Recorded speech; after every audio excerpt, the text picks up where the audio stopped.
Baik, selamat sahabat saudara sekalian. Di bahasa Indonesia judulnya apa?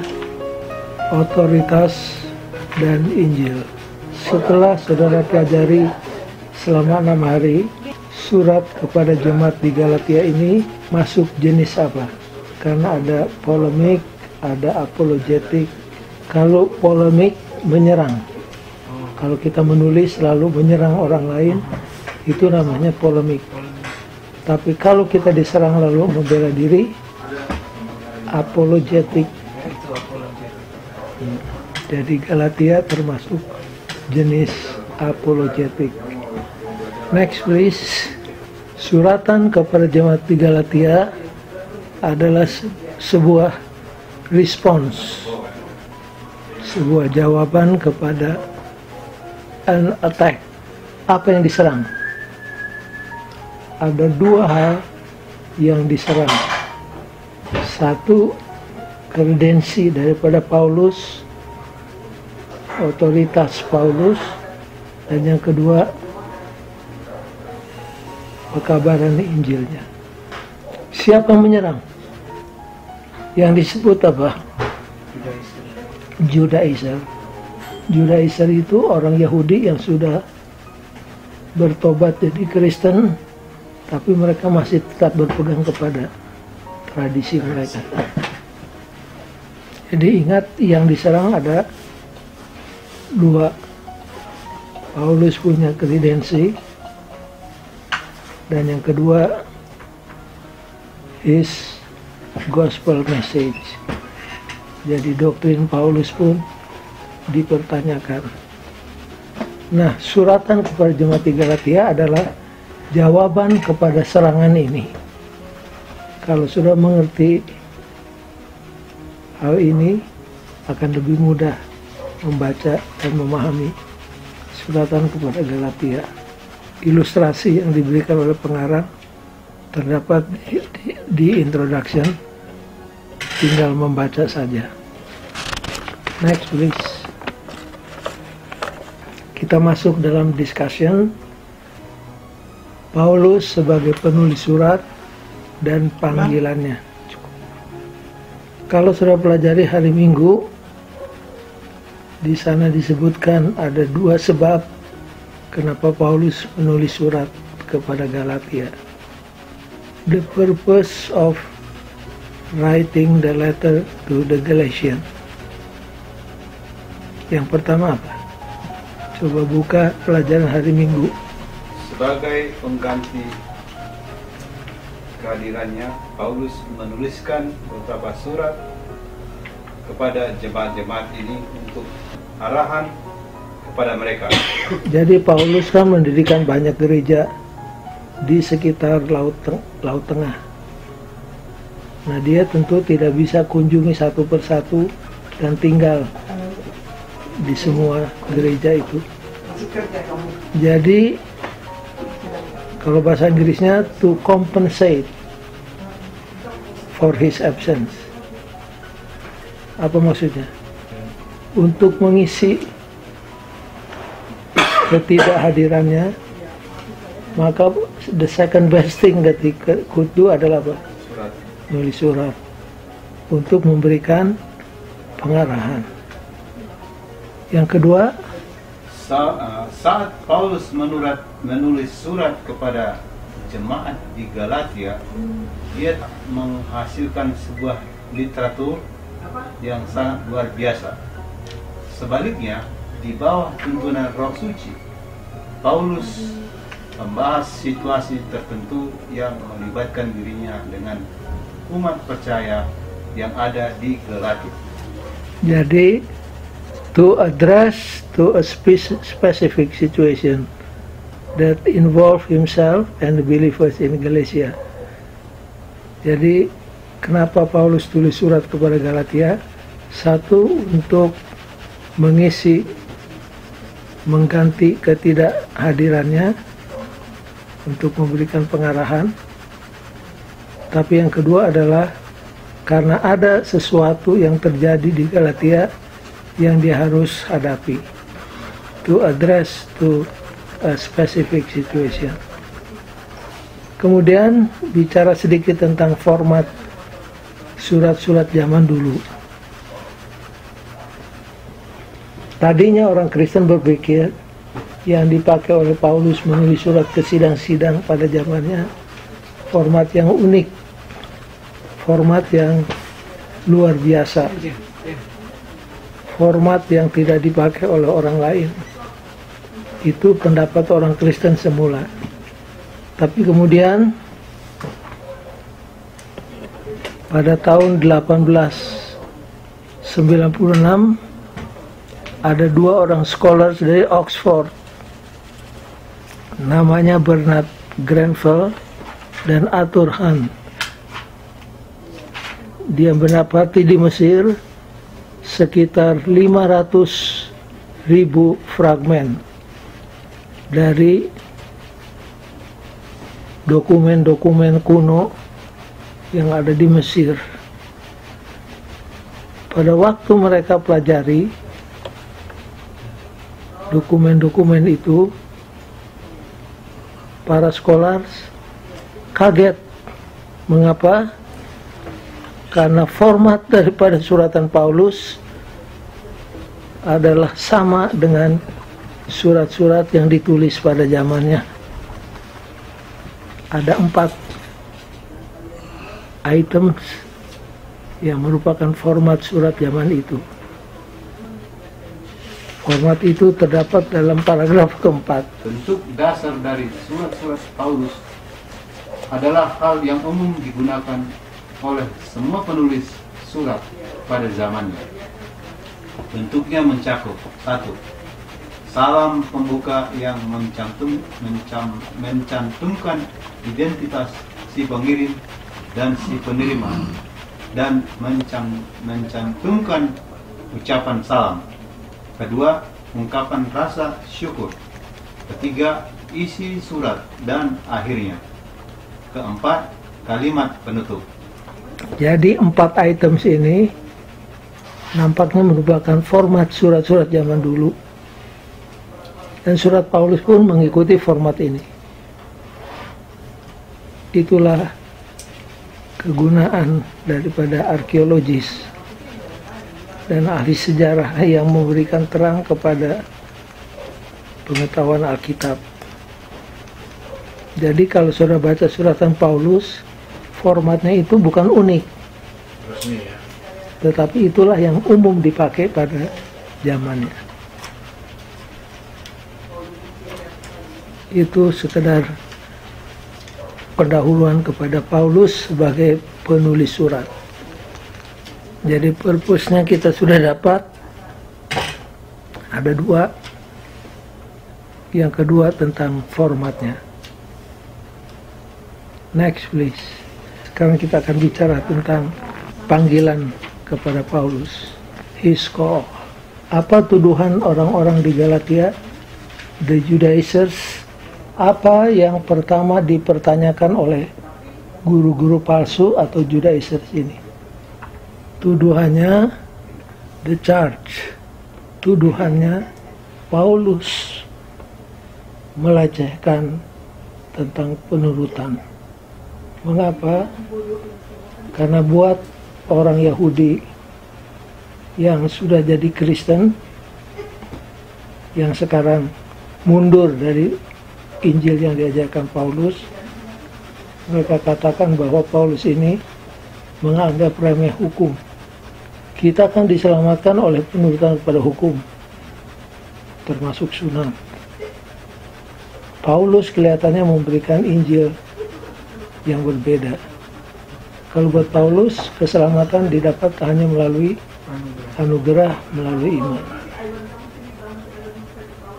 Jadi tuduhan yang pertama adalah Paulus katanya undermining, melecehkan doktrin tentang penurutan. Lalu Paulus memberikan apa? Defense. Inilah yang disebut apa?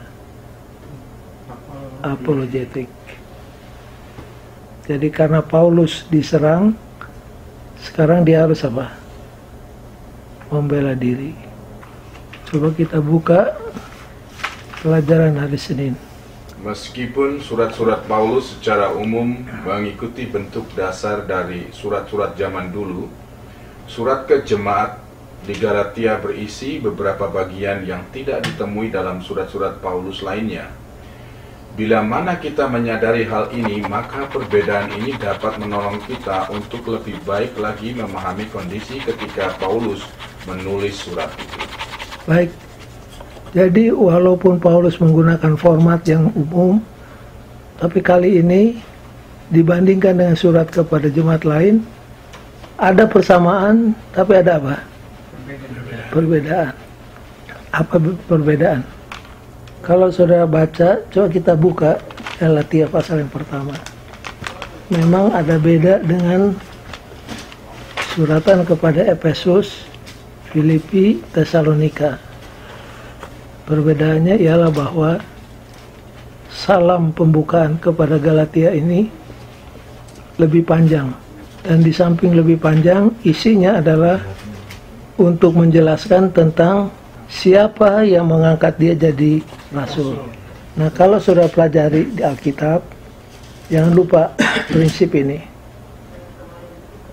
Seringkali di Alkitab tidak disebut problemnya. Yang disebut adalah jawabannya. Dari jawaban itu kita tahu problemnya. Itu seringkali terjadi di suratan Paulus. Jadi dengan membaca suratnya kita dapat jawabannya. Yang ditulis ada jawabannya, tapi kita bisa tahu apa problemnya. Coba saudara-saudara baca Galatia pasal yang pertama. Dari sini saja kelihatan. Dari siapa? Paulus, seorang rasul. Lalu ada parenthetical. Parenthetical itu kalimat dalam tanda kurung. Disambung dengan parenthetical yang cukup panjang. Yang di tanda kurung bunyinya bagaimana? Apa, Bang? Melainkan oleh Yesus Kristus dan Allah Bapa yang telah membangkitkan dia dari antara orang mati. Jadi Paulus menegaskan, surat ini ditulis oleh Paulus, seorang rasul, yang diangkat bukan oleh manusia atau melalui manusia, tetapi melalui siapa? Yesus. Kenapa harus dia terangkan ini? Karena tuduhan Pertanyaan dari orang orang Yahudi. Judaizer bahwa dia ini diutus oleh orang lain. Jadi sekedar messenger, Iya, sekedar misi. tidak lebih dari itu. Kemudian baca terus, Pak.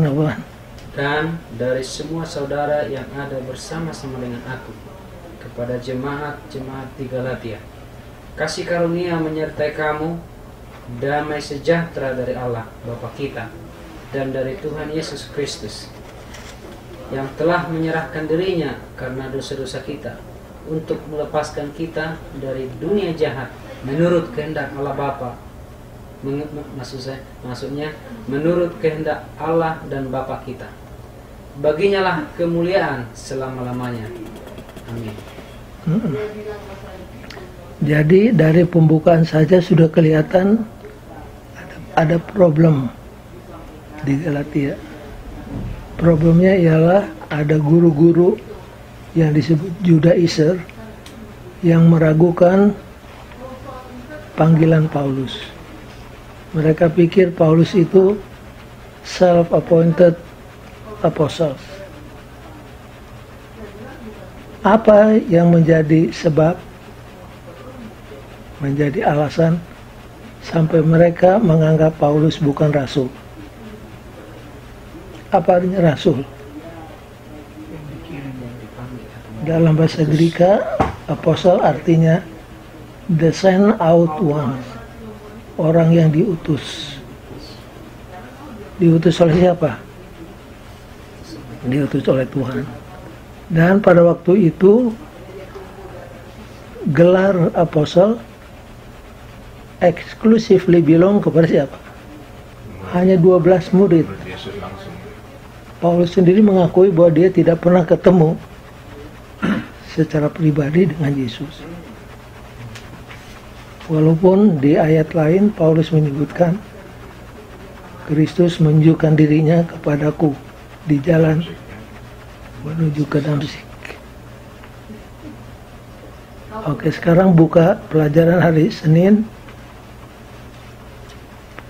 paragraf ketiga. Pada kenyataannya, Ya, pada kenyataannya Paulus menolak pendapat yang menyatakan bahwa kerasulannya itu berasal dari manusia.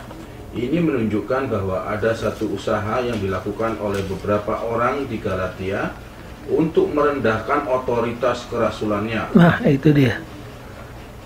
Jadi yang dipertanyakan adalah otoritas kerasulannya. Terus, Mengapa? Seperti yang kita sudah lihat, beberapa orang dalam gereja tidak senang dengan pekabaran Paulus yang menyatakan bahwa keselamatan hanya berdasarkan iman kepada Kristus saja dan bukan pada penurutan akan hukum. nah disinilah. Kemudian kalimat berikutnya. Mereka merasa bahwa Injil Paulus mengenyampingkan penurutan. Ini dia. Tuduhan Judaizer adalah menyampingkan pengajaran Paulus undermining obedience. Jadi mereka karena tidak senang kepada doktrin Paulus yang melecehkan the law atau obedience, maka yang diserang pertama adalah apa? Kerasulannya. Bahwa Paulus itu bukan diangkat oleh Tuhan, tapi self-appointed apostle. Jadi karena ada charge ini, ada tuduhan ini, maka Paulus mengadakan apa? Defense. Inilah yang disebut apologetik. Tapi nanti kalau sudah baca terus Galatia, Paulus punya tulisan bukan cuma apologetik, tapi apa? Polemik. Dia menahan serangan, sesudah itu dia serang dengan apa? Dengan balasannya. Jadi bercampur, mula-mula apologetik, akhirnya jadi apa? Jadi polemik. Nah, kalau sudah pelajari bagaimana Paulus defense tentang kerasulannya, jawabannya terdapat di ayat 15 Galatia pasal pertama, ayat 15 sampai dengan ayat 18. Tetapi waktu Ia yang telah memilih aku sejak kandungan ibuku dan memanggil aku oleh kasih karunia-Nya, berkenan menyatakan anaknya di dalam aku, supaya aku memberitakan Dia di antara bangsa-bangsa bukan Yahudi, maka sesaat pun aku tidak minta pertimbangan. Ini sesudah dia apa? Dipanggil. Dia tidak segera berhubungan dengan manusia. I did not immediately confer with flesh and blood. Jadi dia tidak langsung bertemu dengan manusia. Ayat 17, Pak Anurung. Juga aku tidak pergi ke Yerusalem mendapatkan mereka yang telah menjadi rasul sebelum aku. Tetapi aku Nah, tunggu. Aku juga tidak pergi kemana? ke Yerusalem. Di mana rasul-rasul berada.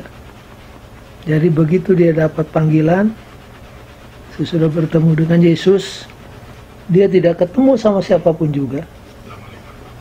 Walaupun ke Yerusalem dia tidak pergi. Kemana dia pergi? Ayat 17. Tetapi aku berangkat ke tanah Arab dan dari situ kembali lagi ke Damsyik. Jadi dia pergi ke Arabia. Berapa tahun di Arabia? 3 tahun. 3 tahun. Ingat kronologi. Kronologi sahabat lalu, jangan lupa. Paulus berada di Arabia. Di sebelah mana di Arabia? Tempat Musa. Di tempat Musa berguru kepada Yesus. Disitulah Paulus berguru. Midian berarti. Tempat Musa berguru. Berguru. Berguru. Di Midian berarti. Ya, dekat situ, daerah situ. Midian daerah ada. Jadi dia dapat pengajarannya dari situ. Nah, dari Arabia dia kembali kemana? Yerusalem. Nah, ke Damsyik dulu. Baru ayat 18. Lalu 3 tahun kemudian aku pergi ke Yerusalem untuk mengunjungi Kefas dan aku menumpang 15 hari di rumahnya. Itu tahun ya, harus di Yerusalem ya. Tetapi aku tidak melihat seorang pun dari rasul-rasul yang lain kecuali Yakobus dan Yakobus saudara Tuhan Yesus. Terus Di hadapan Allah kutegaskan, apa yang kutuliskan kepadamu ini benar. Aku tidak berdosa. Kemudian aku pergi ke daerah-daerah Syria dan Kilkia. Silisia. Berapa tahun di Syria dan Silisia? Kronologi. Sudah mesti hafal itu. 5 tahun. Jadi jangan lupa, yang 5 tahun itu bukan di Arab. Di Arab hanya 3 tahun. Di Syria dan Silisia. Bikin apa di sana dia? Ngabari Injil. Bukan Yahudi. Ngabari Injil. Sampai siapa yang panggil dia? Barnabas. Kenapa dipanggil? Karena di Antioquia sudah banyak orang yang bukan Yahudi yang sudah percaya. Jadi Barnabas kewalahan melayani pekerjaan di Antioquia. Makanya dia minta tolong kepada siapa? Paulus. Paulus. Jadi dia jemput Paulus dari tempat ini dibawa kemana? Ke Antioquia. Jadi itulah cerita pengalaman Paulus yang membuktikan bahwa Injilnya, otoritasnya bukan datang dari manusia, tapi langsung dari siapa? Dari Tuhan. Itu adalah sebagian daripada dia punya divine. Makanya pembukaan surat Galatia lebih panjang daripada surat-surat yang lainnya. Kenapa Barnabas panggil sama Paulus? Dia panggil rasulan. Karena Paulus memang kelihatan sudah diprogram untuk orang kafir. Tadinya kan Injil dikabarkan hanya di Yerusalem. Jadi hampir semua orang Kristen adalah orang Yahudi. Jadi masyarakat Kristen masyarakat homogenis, hanya Yahudi. Tapi Yesus katakan kan Injil dikabarkan bukan cuma di Yerusalem, tapi di mana? Yudea, Samaria sampai ke ujung bumi. Akhirnya karena orang Kristen mau bikin koloni di Yerusalem, Tuhan izinkan aniaya turun, masih ingat? Lalu orang Kristen karena dianiaya mereka lari, scatter. Nah waktu lari menghindari aniaya, mereka lari sambil apa? Ngabari Injil. Makin tersebar. Apa pelajarannya? Kalau kita tidak jalankan rencana Tuhan dalam keadaan damai, Tuhan akan menciptakan keadaan yang tidak damai supaya rencananya bisa jadi kenyataan. Sebagian lari ke Samaria. Siapa? Filipus. Sebagian lari sampai di Antioquia. Itu di Kisah pasal 11. Pada waktu Injil dikabarkan di Antioquia, mereka heran karena orang kafir pun apa? Respon. Sehingga akhirnya Antioquia menjadi pusat daripada pengabaran Injil. Paulus tadinya pusat di Yerusalem. Jadi terjadi geographical shift dari Yerusalem ke Antioquia.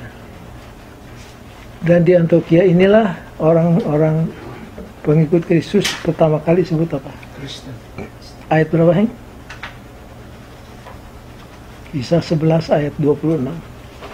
Maka di Antioquia lah Pengikut Kristus pertama kali disebut Kristen. Jangan lupa Kisah 11 ayat 26. Bagian kedua, Paulus, Injilnya dan asal mulanya Injilnya. Injil Paulus ini ada keunikannya tersendiri. Mengapa?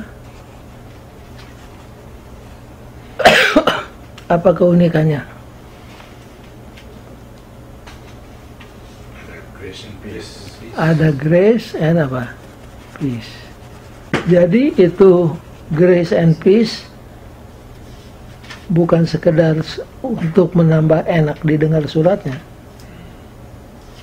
Apalagi dalam bahasa Greka bunyinya hampir sama.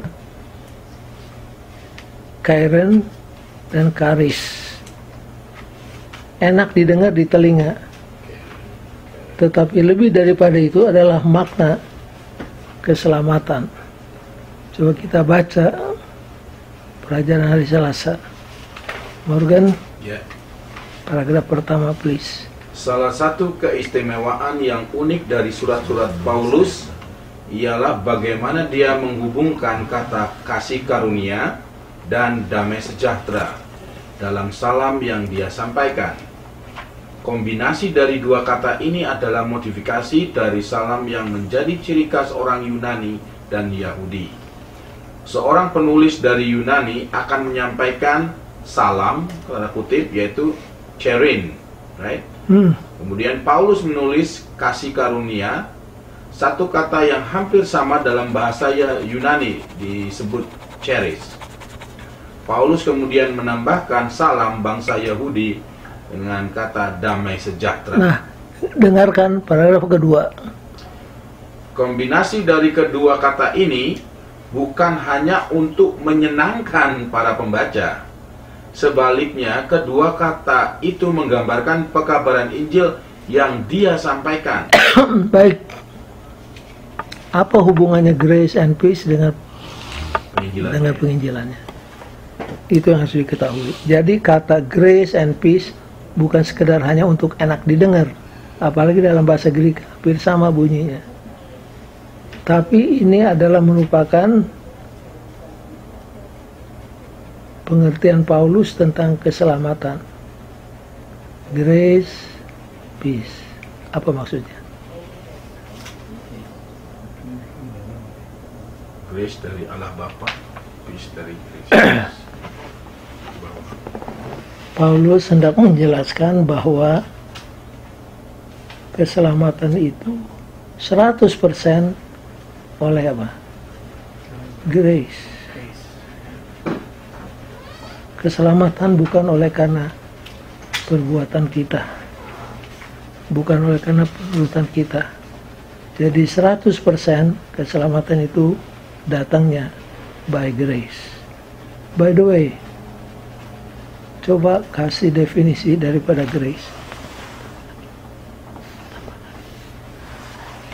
Kalau sudah ditanya what is grace?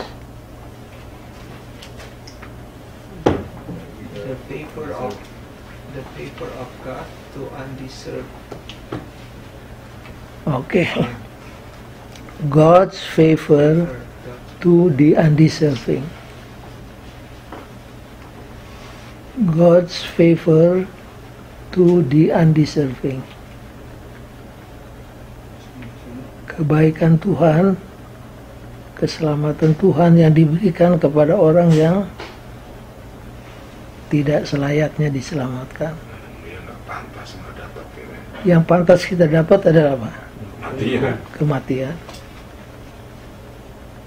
Anyway, karena cinta Tuhan, kita diberikan apa? Keselamatan. Lalu kaitannya dengan peace.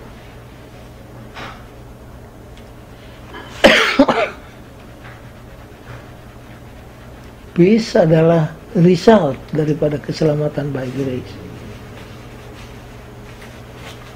Kalau grace penyebab keselamatan, peace adalah apa? Barang siapa yang dijustified oleh Tuhan, dia akan punya apa? Damai. Kalau kita sudah dibenarkan, diampuni dari dosa kita, kita mendapat apa? Damai. Ya, damai itu tenang gitu ya, tadinya Iya. cemas, nggak pasti, Ya, sekarang jadi tenang gitu. ya, dapat peace.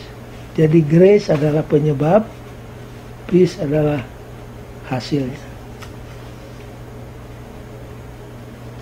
Jadi kalau ditelaah memang sangat apa? Sangat indah maknanya. Baik, kemudian yang berikutnya yang harus kita lihat, paragraf yang berikutnya, Morgan. Dari meskipun atau dari Ya, konklusi? meskipun. Ya, meskipun Paulus hanya memiliki sedikit kesempatan dalam salam pembuka untuk memperkembang Injil itu, dengan sangat bagus dia menyampaikan inti Injil hanya dalam ayat yang begitu singkat. Jadi inti Injil hanya dengan beberapa ayat. Terus Di atas kebenaran utama, apakah Injil itu diletakkan? Menurut Paulus, bukanlah penurutan kepada hukum. nah, inilah yang bikin tidak senang siapa? Judaizer.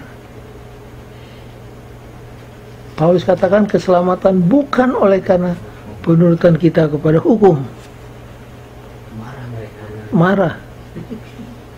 Terus Morgan. Inilah pokok yang diseru-serukan oleh lawan-lawan Paulus. Sebaliknya, Injil sepenuhnya didasarkan pada apa yang Kristus telah kerjakan bagi kita melalui kematiannya di atas kayu salib dan kebangkitannya dari antara orang mati. Kematian dan kebangkitan Kristus mengerjakan hal yang kita tidak dapat kerjakan bagi diri kita sendiri. Jadi Paulus terang-terang katakan keselamatan itu adalah karena apa yang Kristus buat bagi kita, kematian dan kebangkitannya, yang tidak bisa kita bikin sendiri. Ini yang membuat orang Judaizer penasaran. Ini statement baru nih. Dan karena penasaran, Polemik langsung. karena penasaran, yang diserang bukan cuma doktrin tapi apa? Orang Kredensinya. Iya, iya. Dan suratan Galatia itulah merupakan apologetik.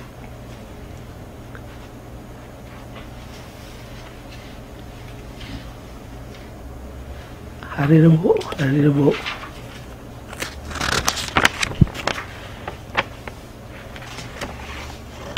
Di hari Rebo tentang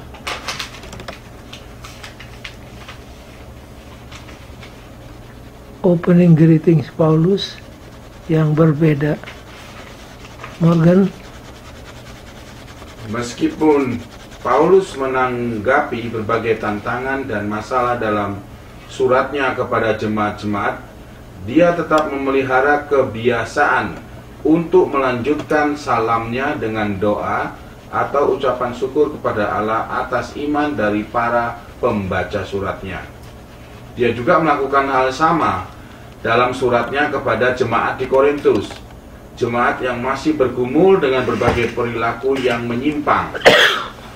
Bandingkan 1 Korintus 1 ayat 4 dan 5 ayat 1. Situasi di Galatia begitu menyedihkan, sehingga sangatlah wajar jika Paulus mengabaikan ucapan syukur dan langsung membahas permasalahan yang ada. Jadi Paulus agak emosi kepada surat-surat, kepada sidang-sidang lain. Paulus masih menyebutkan apa? Syukur-syukuran ya. Word of prayer atau thanksgiving. Sedangkan Korintus, Paulus masih apa? Masih pakai. Padahal Korintus itu gereja yang paling apa?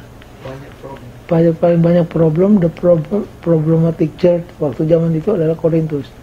Ke Korintus dia masih pakai.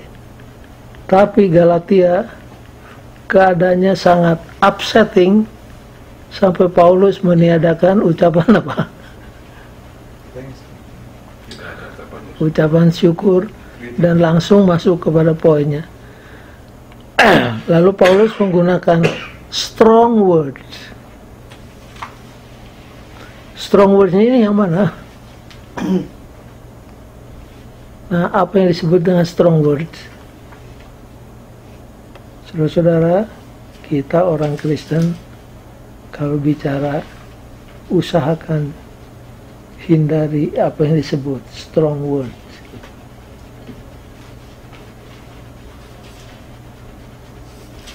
Ada orang kalau bicara tidak henti-hentinya dari mulut keluar apa? Strong words. Itu termasuk cursing gitu. Ya, menjurus-jurus ke situ. Jadi kita orang Kristen kalau bicara hati-hati. Nah, di sini Paulus gunakan apa? Strong word. Dia memang Kasar. Aslinya begitu kan ya? memang keras. Paulus ini pribadinya keras. Masih ingat siapa yang pernah ditegur oleh Paulus? Petrus. Petrus ini bermuka dua. Pada suatu hari Petrus, karena dia tahu Injil juga akan sampai kepada orang kafir, jadi dia makan dengan orang kafir, makan semeja dengan orang kafir. Kemudian datang rasul-rasul dari Yerusalem, teman-temannya. Waktu dilihat datang, Paulus apa? Petrus apa? Menghindari orang kafir. Dilihat oleh siapa? Paulus. Paulus bilang, kamu ini itu kalau dibaca, Paulus bilang, bagaimana sih kamu? Sampai siapa keikut-ikut? Siapa yang keikut-ikut? Barnabas. Coba buka Saudara Baban, Galatia 2 ayat 11. Galatia 2 ayat 11. Tetapi waktu Kefas datang ke Antioquia, aku berterang-terang menentangnya, Nah, sebab ia salah. aku berterang-terang menentangnya. Jadi kalau Paulus ini, kalau zaman sekarang kayak orang apa? Batak. Nah, itu dia. Makanya saya belajar Tahu aja itu. kelas mesti dari Batak. Saya tahu Paulus ada darah Batak. Tanpa tedeng aling-aling, nggak pakai diplomasi, baca terus. Aku tentang dia di mukanya. I withstood him to his face. Mengapa? Baca ayat 11. Tetapi waktu Kefas datang ke Antioquia, aku berterang-terang menantangnya, sebab ia salah. Karena sebelum beberapa orang dari kalangan Yakobus datang, ia makan sehidangan dengan saudara-saudara yang tidak bersunat. Tetapi setelah mereka datang, ia mengundurkan diri dan menjauhi mereka karena takut akan saudara-saudara yang bersunat. Terus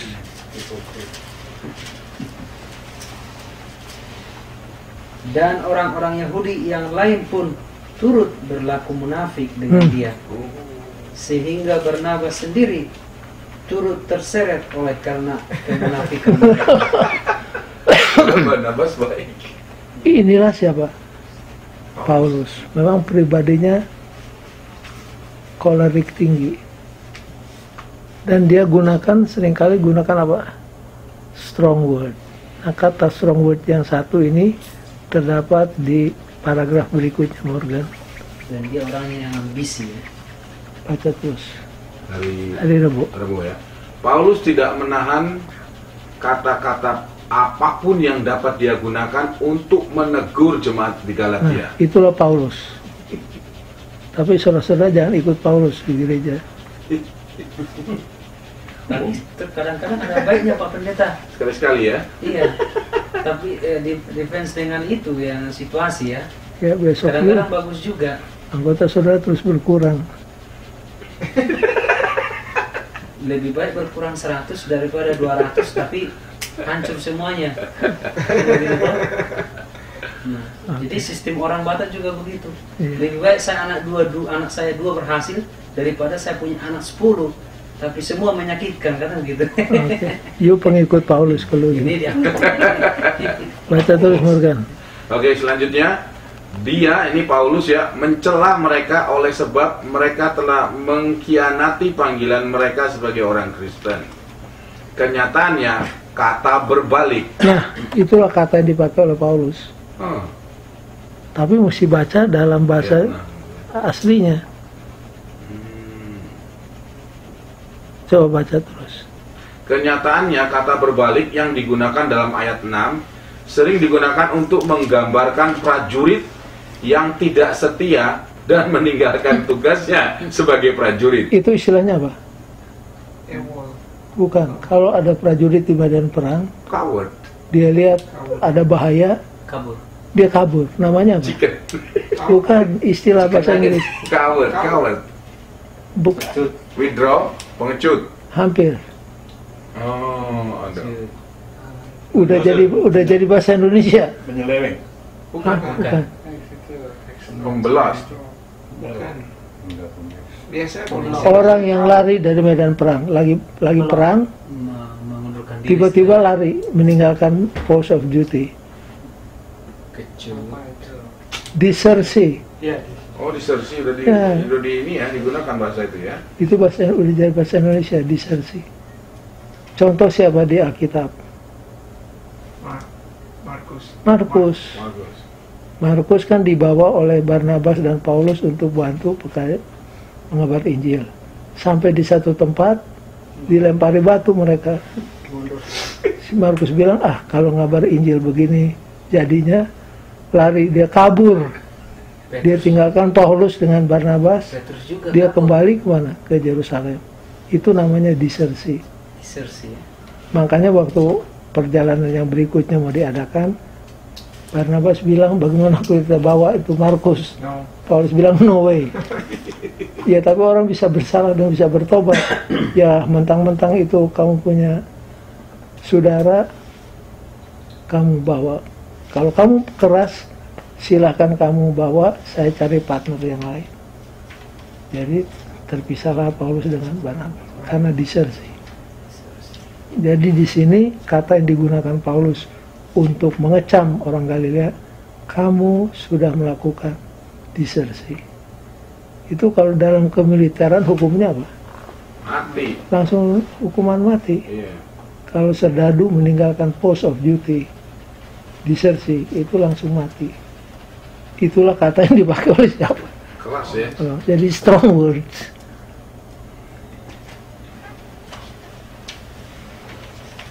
Baca terus. Secara rohani, Paulus mengatakan bahwa jemaat Galatia sedang berbalik arah dan membelakangi Tuhan. Wah, ini bahasa keras banget. Keras. Bagaimanakah jemaat Galatia meninggalkan Allah dengan beralih pada Injil lain? Nah, bagaimana caranya beralih kepada Injil yang lain? Yang mana Injil yang lain?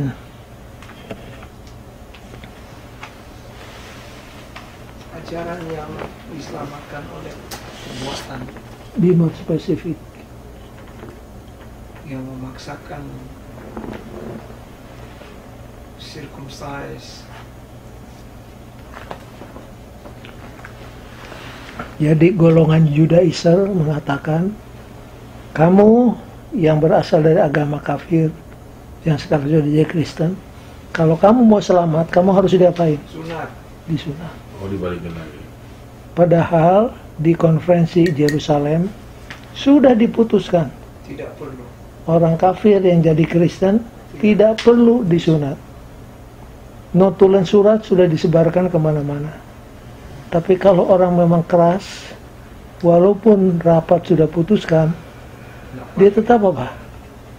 Tidak mau pakai. Tidak mau pakai. Nah, sampai sekarang di gereja banyak begitu. Sudah diputuskan oleh majelis, sudah didasarkan atas peraturan sidang, masih apa? Masih dilawan. Contohnya, General Conference memutuskan pengurapan wanita sebagai pendeta belum bisa diadakan di gereja Advent. Itu keputusannya. Tapi ada konferensi yang apa? Sudah Melakukannya. GC Nyonya White katakan kalau GC in session ambil keputusan, biarlah keputusan pribadi dikesampingkan. Kita ikut General Conference Session punya keputusan. Itu di GC Session sudah diputuskan. As of now, pengurapan kepada perempuan sebagai pendeta jangan dulu dijalankan. Tapi tetap ada yang apa? Menjalankan. Ini juga sama.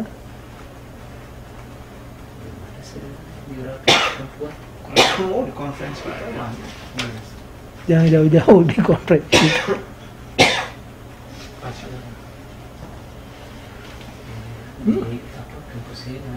Next please.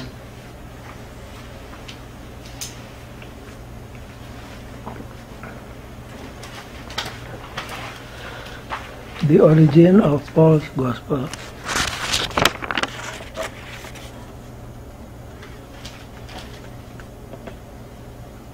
Silakan baca paragraf pertama. Morgan. Hari Kamis ya. Kamis. Mengapa Paulus tidak meminta orang yang bertobat dari suku bangsa lain untuk disunat? Penentang Paulus menyatakan bahwa Paulus menginginkan pertobatan dengan harga yang mahal. Mereka menduga karena Paulus mengetahui bangsa-bangsa non-Yahudi enggan untuk membahas tentang sunat, maka dia tidak menuntut hal itu. Oh, dia hanya berusaha menyenangkan orang lain. Nah, tubuhannya ya. Jadi the troublemaker di gereja mengatakan bahwa Paulus itu tidak memaksakan sunat hanya untuk apa? Hanya untuk bikin senang orang lain. People pleaser. Please the people. To please the people.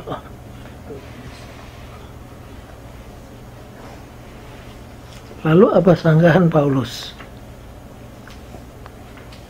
Paragraf terakhir. Paragraf terakhir. Ayat 13.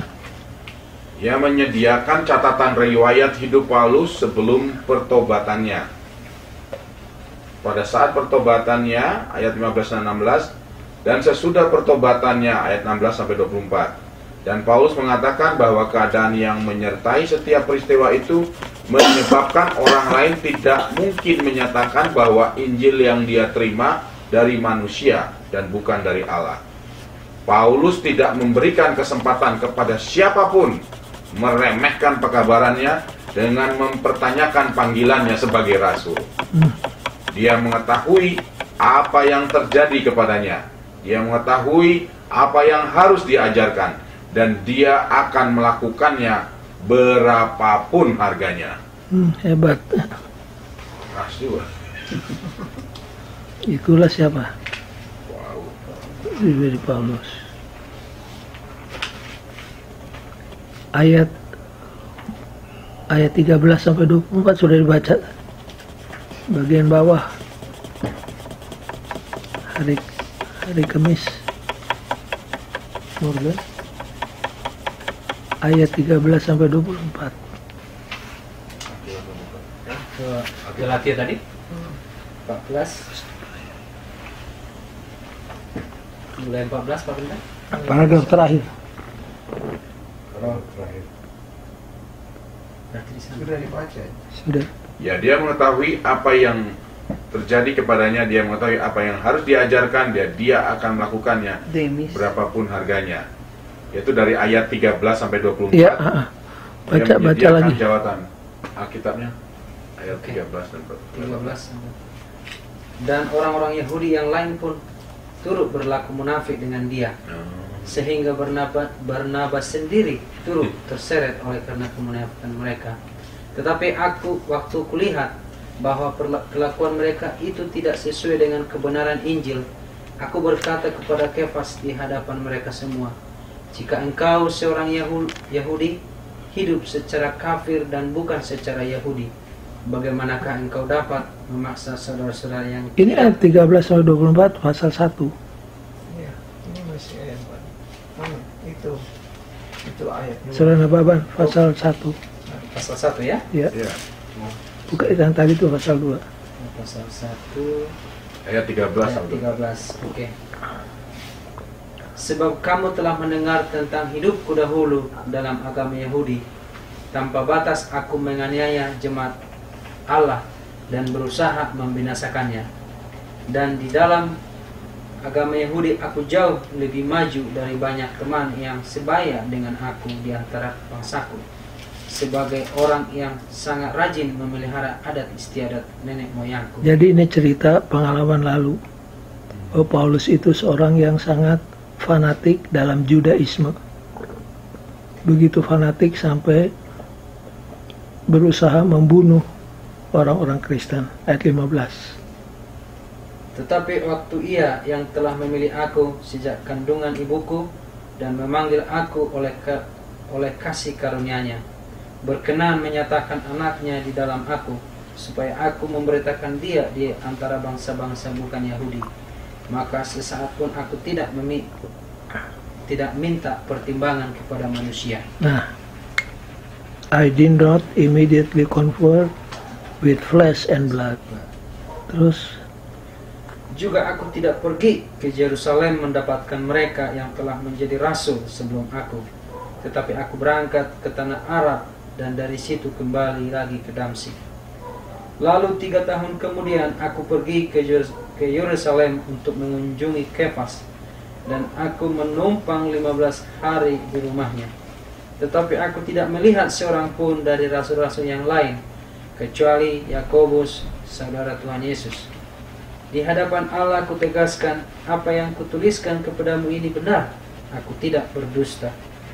Kemudian aku pergi ke daerah-daerah Syria dan Kilikia, tetapi rupaku tetap tidak dikenal oleh jemaat-jemaat Kristus di Yudea. Mereka hanya mendengar bahwa ia yang dahulu menganiaya mereka sekarang memberitakan iman yang pernah hendak membinasakannya. Dan mereka memuliakan Allah karena aku. Mereka memuliakan Allah karena aku. Apa pelajarannya? Pelajarannya ada di bold letters di bawah. Baca Morgan, please. Oke, seberapa pastikah Anda dengan panggilan Anda dalam Kristus? Bagaimanakah Anda mengetahui secara pasti apa yang Allah mau supaya Anda lakukan? Pada saat yang sama, jika Anda merasa yakin dengan panggilanmu, mengapa Anda perlu mendengarkan nasihat orang lain?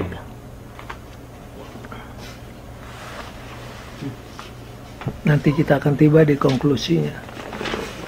Jadi begitulah cerita Galatia. In conclusion, konklusi yang pertama, sebagaimana guru palsu muncul di Galatia, pada akhir zaman akan muncul siapa? Nabi palsu. Jadi kita harus apa? Beware of false teachers that creeps into the church.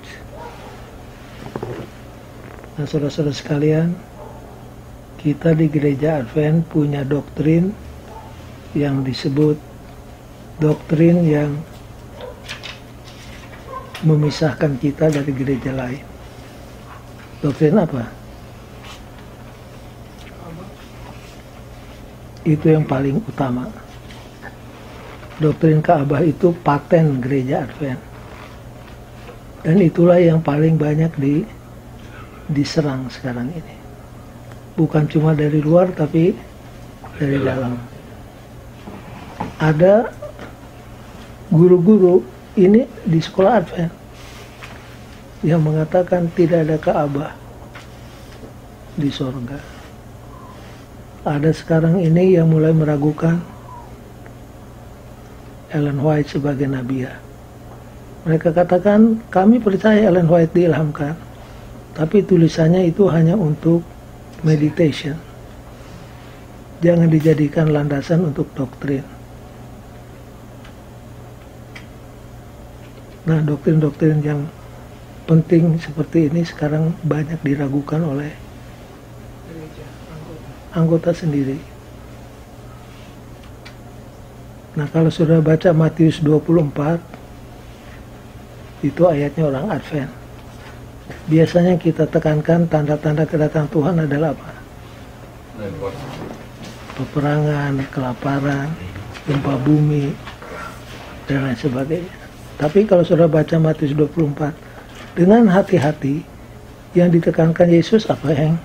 Hati-hati terhadap yang nabi palsu. Di Matius 24, waktu murid-murid tanya, ya guru, kapan kiamat itu jadi? Apa tanda-tanda kedatangannya? Yang Yesus jawab, hati-hati jangan sampai kamu tertipu. Berapa kali dalam pasal itu? 5 kali. 4 kali. 4 kali Yesus katakan, hati-hati jangan sampai kamu tertipu.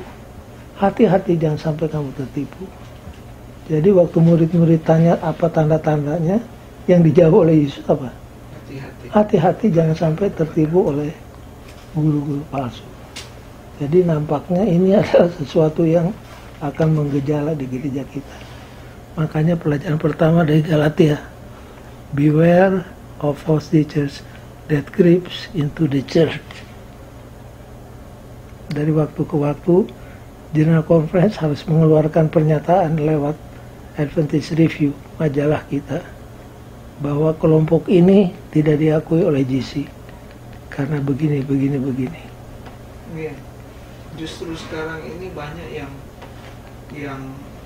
tidak diakui, itu yang mereka bikin ministry sendiri Betul. dan mereka anggap mereka yang benar. Hati-hati ya. Dan salah satu ciri daripada ministry yang against General Conference adalah doktrinnya benar, tapi rohnya tidak benar. Jadi doktrin dipakai untuk mencambuk orang lain. Dan yang seringkali kena cambuk adalah pemimpin-pemimpin gereja. Jadi kalau highly critical, kita ragukan. Doktrinnya benar, tapi dijadikan clubs untuk memecut orang lain. Dan highly critical. Tiap kali tulis surat, risalah, traktat, selalu mendiskreditkan pimpinan. Yang kedua, maintain the balance between experience and doctrine. Apa maksudnya?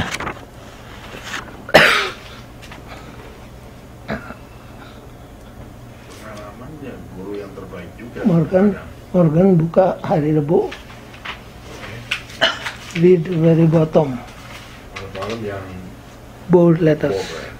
Oke, pada saat ini ada kecenderungan dalam gereja kita di beberapa tempat ya yang lebih menekankan pengalaman daripada doktrin. Jadi yang ditekankan adalah apa? Pengalaman.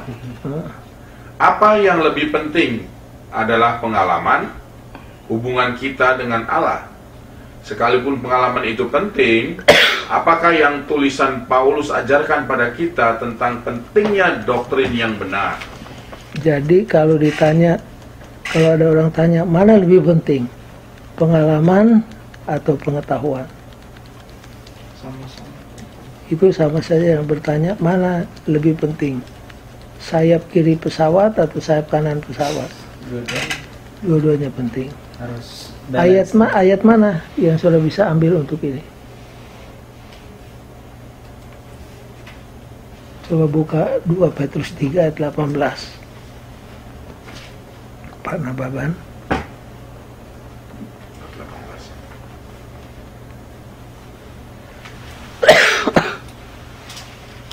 2 Petrus 3 ayat 18.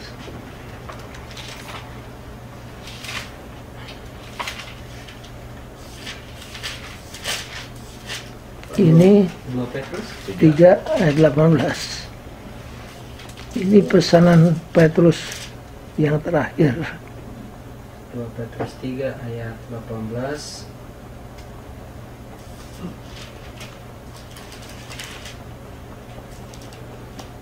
Sebab mereka mengucapkan kata-kata yang congkak dan hampa. Bukan itu. Hah? 2 Petrus 3. Oh, 2/3 18. Sorry. Satu lagi. Oke, 18. Tetapi Ya, bukan.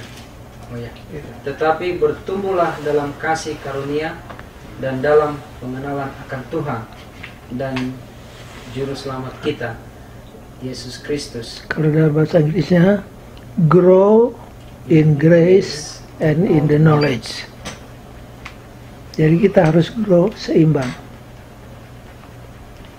Grace itu maksudnya pengalaman kerohanian kita. Jadi dua-duanya mesti berkembang. Nah, ada orang yang lebih mementingkan apa? Pengalaman. Experience. Ini terjadi di kumpulan siapa? Kalau sudah hadir di kelompok-kelompok karismatik, yang mereka tekankan adalah apa? Pengalaman. Bagus pengalaman. Tapi jangan lupa pengalaman itu subjektif. Sedangkan doktrin adalah objektif. Yang subjektif harus digait oleh yang objektif. Jangan pernah lupa. Yang subjektif harus digait oleh yang objektif. Yang objektif adalah apa? Firman Tuhan ini. Karena pengalaman kita bisa apa? Bisa keliru. Jadi yang mana yang lebih penting? Dua-duanya penting dan kita harus apa? Tapi harus jalan lah ya. Ya, makanya dibilang maintain the balance. Oke. Nah, kalau seandainya saya kasih garis continue with scale of 5, Morgan, 1 di experience, nomor 5 di doktrin. Advent itu di sebelah mana? 1, 2, 3, 4, 5. 1 experience, 5 doktrin. Advent cenderungnya di mana? kelima, 4, 5. Knowledge kita. Kita cenderungnya di knowledge. Iya, knowledge. Kalau karismatik cenderungnya di experience. Seharusnya bagaimana? Balance. Jadi kita sebagai umat Tuhan harus bertumbuh dan berkembang, bukan cuma in experience tapi juga in knowledge. Bukan cuma in knowledge tapi di experience. Jadi mesti balance. Berarti kita juga salah dong kalau terlalu strong juga di knowledge only, right? Iya, Oke. itu kenyataannya demikian. Balance. Maintain balance. Makanya ada orang suka tuduh kalau mau cari hukum masuk di gereja Advent. Tapi kalau mau cari roh masuk di gereja Baptis. Itu statement nggak enak kedengarannya. Jadi kita harus ubah sikap. Petrus katakan grow in grace and in the knowledge. Jadi dua-duanya sangat apa? Sangat penting. Yang ketiga, learn to listen to the counsel of others. Jadi kita sepintar-pintarnya kita, setinggi-tingginya gelar kita, jangan lupa kita perlu counsel orang lain.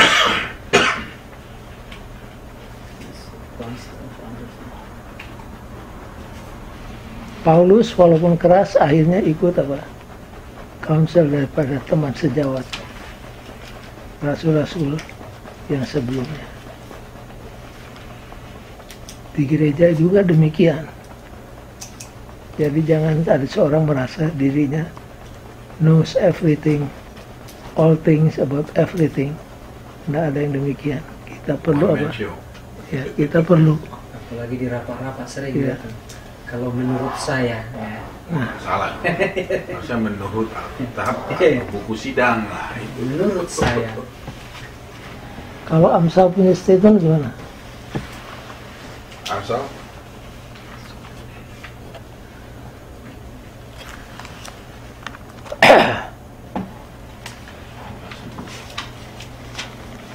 Sudah baca di buku Amsal berulang kali. Saya kasih contoh beberapa ya.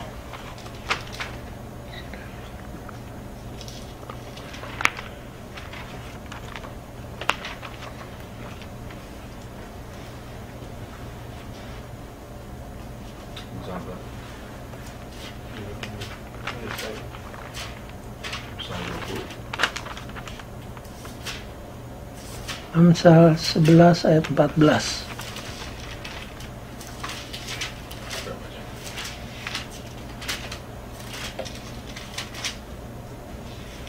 Amsal 11 ayat 14. Ya, Jikalau tidak ada pimpinan, itulah bangsa. Tapi jikalau penasihat banyak, keselamatan ada. Sangat malanglah ini orang- apa? Di dalam bahasa Inggrisnya, in the multitude of counselors there is safety. In the multitude of counselors there is safety. Komanurum, pasal 15 ayat 22. Sangat malanglah orang yang menanggung orang lain. Tetapi siapa membenci pertanggungan, amanlah ia. Perempuan yang baik hati beroleh hormat. 15 ayat 22. Oh. Seperti anting-anting emas. Amsal Amsal 22 ya? Enggak, 12 ya? 15 ayat 22. 15.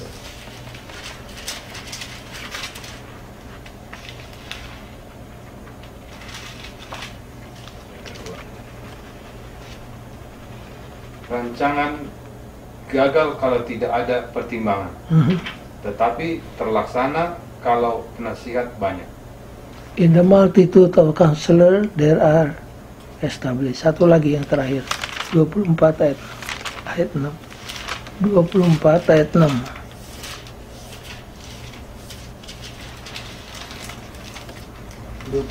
Ayat 6. Karena hanya dengan perencanaan engkau dapat berperang, dan kemenangan tergantung pada penasihat yang banyak. Pasti. Absolutely. Jadi perlu apa? Nasihat. Jadi dalam hidup kita juga, walaupun kita pengalaman banyak, ilmu banyak, tapi tetap membutuhkan apa? Counsel orang lain. Jadi learn to listen to the counsel of others. Karena ada orang bagaimana? Dia pikir dia tahu Otoritas. all things about everything. Jadi ini yang ketiga. Sebenarnya Learn, ini konsepnya kerendahan hati. betul. Kalau kita mau mendengar nasihat orang itu, we humble. Dan itu membuka hati kita untuk berpikir lebih sehat. Tidak. Ya, kalau tidak mau dengar berarti sombong kan? Udah mulai sombongan. Tidak mungkin orang mendengar orang lain kalau tidak dia rendah hati, kan? Kita makanya harus rendah hati dulu. Tapi jangan salah ambil counselor ya. Ya itu dia. Terlalu banyak dengar counsel orang juga. Nabi Masih palsu kan ingat? tadi udah diingatkan Tuhan Yesus. Masih ingat raja yang pertama di kerajaan selatan namanya siapa? Rehabeam. Waktu Jeroboam dan rombongan datang minta supaya pajak diturunkan, Rehoboam katakan, kasih waktu berapa hari? 3 hari. Kamu kembali, saya akan jawab. Lalu Rehabeam pergi ke siapa? Orang-orang muda. Orang tua dulu. Tua. Orang tua bilang, Rehoboam, bicara halus, perlakukan halus, maka rakyatmu akan melayani engkau. Turunkan itu pajak, jangan cekek rakyat jelata. Lalu Rehoboam pergi sama siapa? Sebayanya. Sebayanya. Yang sebayanya ditanya, apa yang harus saya katakan kepada Jeroboam? Bilang, kelingkingku lebih besar daripada pinggang bapakku. Bapakku memecut engkau dengan cemeti kecil, aku akan pecut kamu dengan cemeti yang besar. Dia ikut yang mana? Sebayanya. Dia ikut sebayanya. Itulah awal daripada kehancurannya. Jadi jangan salah pilih counselor. Prinsipnya, learn to listen to the counsel of others. Kalau tidak ada pertanyaan, itulah pelajaran kita untuk hari ini.